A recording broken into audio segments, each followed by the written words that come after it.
Hi అండి. నమస్తే అండి. చాలా బాగుంది ప్రభాస్ గారి ఫిలిం. సో, ఇక్కడ ప్రభాస్ గారు గురించి ఒకటి చెప్పుకోవాలి. ఎందుకంటే, చాలా సినిమాల తర్వాత ప్రభాస్ గారు ఒక కొత్తగా ఒరవడిని ఎలా ప్రేక్షకులు చూపిస్తారనేది ఒక క్వెషన్ మార్క్‌గా ఉండింది. సో, ఈరోజు ఫిల్ చేశారనమాట అశ్విన్ గారు. ఇందులో రాజమౌళి గారు కూడా కనిపించడం ఒక అద్భుతంగా ఒక ఒక ప్రేక్షకుడికి ఆహ్, ఏదో ఒక వింతను చూసినట్టుగా ఫీల్ అవుతది. చాలామంది ఆర్టిస్టులు ఉంటారనమాట.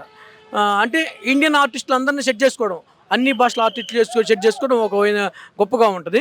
సో, 'బుజ్జి' అనేదేంటంటే మెయిన్ ప్రభాస్ గారికి ఎంత ప్రాధాన్యత ఇచ్చారో 'బుజ్జి' అనే వెహికల్‌కి కూడా అంత ప్రాధాన్యం ఇచ్చారు.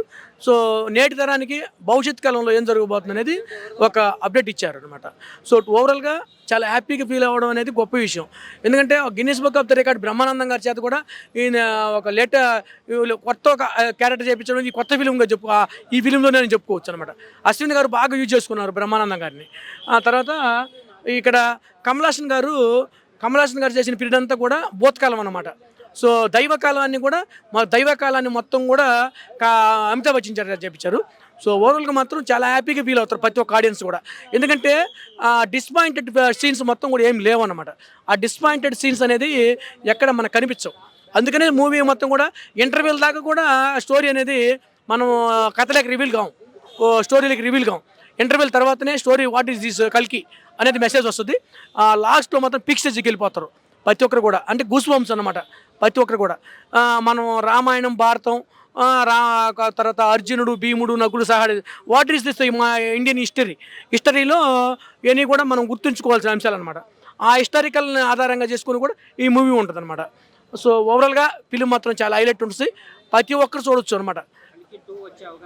'కల్కి 2' అనేది ఎలా అని మనం చెప్పలేను. ఎందుకంటే లాస్ట్‌లో ఎండ్ కార్డ్ ఇచ్చాడు. 'కల్కితో' అంటే ఎండ్ కార్డ్ అనేది మాత్రం మనకు కనిపిస్తది. ఆ ఎండ్ కార్డ్ లేకుండా ఉంటే మనము 'కల్కి 2' అనేది ఉండదు చెప్పొచ్చేమో అని ఇక్కడ మనం చెప్పడానికి అయితే అవకాశాలు లేవు. సో, దట్ ఈస్ మా ప్రొసీజర్. ఆయన ఎలా ప్రొసీజర్ తీసుకుంటారు, ఏ పాయింట్ ఇక్కడ క్యాచ్ చేసుకుంటారు అనేది వాళ్ళ మీద అశ్విన్ గారి మీద ఆధారపడి ఉంటుంది. సో, ఇండియన్కి మాత్రం మంచి ఒరవడి ఇచ్చినటువంటి మూవీగా చెప్పుకోవచ్చు అనమాట. ఎందుకంటే అంత పెద్ద ఆర్టిస్టుల చేత ఈ ఆషామాష మాట కాదు. ఎందుకంటే చాలామంది వందల కోట్లు పెట్టి సినిమా చేస్తారు. కానీ ఇంత పెద్ద ఆర్టిస్టులను కూడా మోల్డ్ చేసి నడిపించారంటే అది అశ్విన్ గారికి దక్కుతుంది. రాజమౌళి గారు ఆస్కార్లో అవార్డు కొడితే ఇక్కడ ఇంగ్లీష్ వాళ్ళకి ఒక సవాల్కి ఇస్తారనమాట. ఇసిరి అశ్విన్ గారు ఒక జెండా పాతారు. ఎందుకంటే మన స్పైడర్ మ్యాను లేకపోతే ట్రాన్స్ఫార్మరు చాలా సినిమాలు చూసినటువంటి ఘనత మనకి ఇండియాకు ఉంది.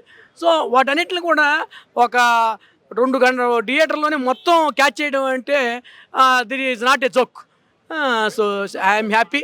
నేను ఎక్స్పెక్టేషన్ చేశాను కొన్ని వర్తమాన కాలం, భూతకాలం ఇవన్నీ కూడా ఉండొచ్చని. నేను ఫస్ట్ లుక్ ట్రైలర్ వచ్చినప్పుడు నాకు నేనే ఊహల్లోకి వెళ్ళాను.